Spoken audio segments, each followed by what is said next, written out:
పెళ్ళి ఎలాగూ మన చేతుల మీద జరగలేదండి. కనీసం ఆ కార్యమైనా జరిపిద్దామండి. అలాగే అన్నయ్య గారు, నేను ఆ పని మీద ఉంటా. నువ్వు నాతో రావే. అయ్యో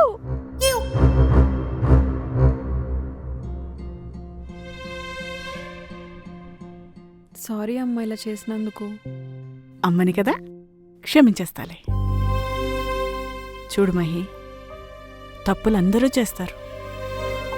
కొంతమంది తప్పక చేస్తారు, కొంతమంది తప్పించుకోవడానికి చేస్తారు. కానీ నువ్వు ఇది తప్పు చేసావో రైట్ చేసావో నాకు అర్థం కావట్లేదు. చేసింది మాత్రం రైట్ అని ప్రూవ్ చేసుకునే బాధ్యత నీ మీదే ఉంది. అబ్బాయి చూస్తే మంచివాడిలా కనిపిస్తున్నాడు. నువ్వు నా దగ్గర బిహేవ్ చేసినట్టు కోతిలా బిహేవ్ చేసి ఆ అబ్బాయిని ఏడిపించుకో. బుద్ధిగా ఉండి కాపురం చేసుకో.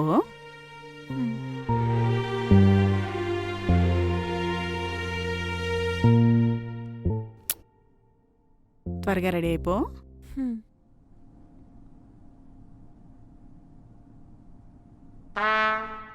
నాన్న అసలు ఇలా చేసేవేంటి నాన్న? అసలు ఎవరో తెలియని అమ్మాయితో లైఫ్ లాంగ్ ఎలా ఉండాలి నాన్న? రేయ్, అరేంజ్డ్ మ్యారేజ్ చేసుకున్నావనుకో, ఆ అమ్మాయి గురించి ముందుగా తెలిసిపోతుందా? పెళ్ళి అయ్యాకేగా తెలిసేది. ఇది అంతే. అది కరెక్టే నాన్న, కానీ ఈ శోభనం ఎందుకు? రేయ్, ఇది జరగకపోతే బయట నలుగురు 4 విధాలుగా అనుకుంటారా? ఏమంటారు నాన్న?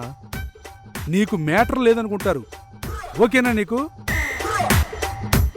సరే అయితే తగలెట్టండి.